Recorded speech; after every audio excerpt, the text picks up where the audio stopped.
Olá, ouvintes! Sejam bem-vindos ao podcast Análise Política. Sou Carlos e hoje vamos discutir um tema bastante polêmico sobre as medidas de isolamento durante a pandemia e possíveis interesses políticos por trás dessas ações.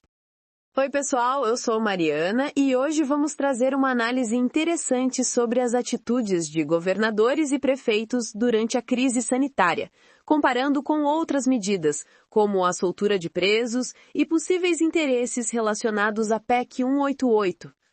Mariana, o texto que estamos analisando levanta uma questão interessante sobre as medidas restritivas impostas por governadores e prefeitos. De um lado, vemos o fechamento de comércios e restrições severas para trabalhadores, supostamente para proteger a população. Sim, Carlos, e o autor do texto aponta uma contradição, quando observa que, ao mesmo tempo em que implementam essas medidas restritivas, muitos desses mesmos governantes apoiaram a soltura de presos, indo contra as orientações do então ministro Sérgio Moro, que havia restringido visitas e transporte de presos. É preciso considerar diferentes perspectivas aqui. Por um lado, alguns especialistas defendem que o sistema prisional poderia se tornar um foco de disseminação do vírus pela superlotação. Por outro lado, há uma crítica sobre a coerência dessas ações quando comparadas às restrições impostas à população geral. Mas o texto vai além, Carlos. Ele conecta essas ações com outro tema completamente diferente, a PEC 188/2019, que propõe, entre outras coisas, a redução do número de municípios no Brasil. Isso te parece uma conexão razoável? É uma teoria interessante.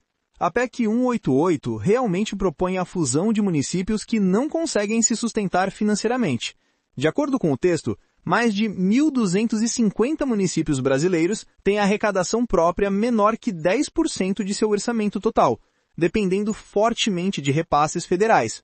O autor sugere que haveria um movimento coordenado de governadores e prefeitos contra as ações do governo federal, usando a pandemia como pretexto para manter essas estruturas municipais que, segundo a PEC 188, seriam insustentáveis.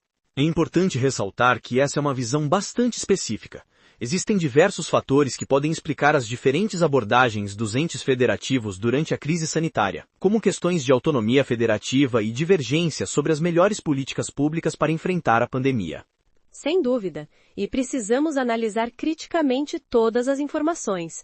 O texto menciona currais eleitorais do PT e MDB em municípios pequenos, especialmente no Norte e Nordeste, mas não apresenta dados específicos que comprovem essa relação direta. Exato. É fundamental que nossos ouvintes busquem sempre informações de fontes variadas. A relação entre a pandemia e a PEC 188 é uma hipótese levantada pelo autor do texto, mas não há evidências concretas apresentadas que comprovem essa conexão direta. E mesmo a questão da soltura de presos é mais complexa.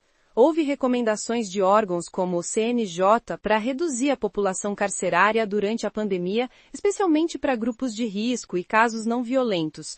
Não foi uma decisão isolada de governadores. Isso nos lembra da importância de analisar criticamente as narrativas políticas, independente do lado do espectro político.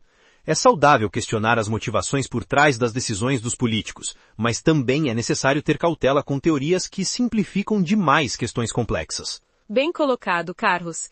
E você, ouvinte, o que pensa sobre essas questões?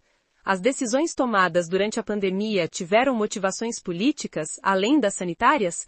A redução de municípios proposta na PEC 188 seria benéfica para o país?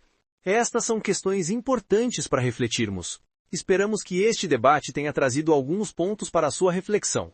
Na próxima semana, continuaremos analisando outros temas relevantes da política nacional.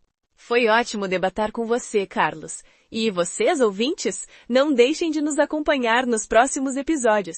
Compartilhem suas opiniões em nossas redes sociais e até a próxima. Até a próxima, e obrigado por nos acompanhar no Análise Política.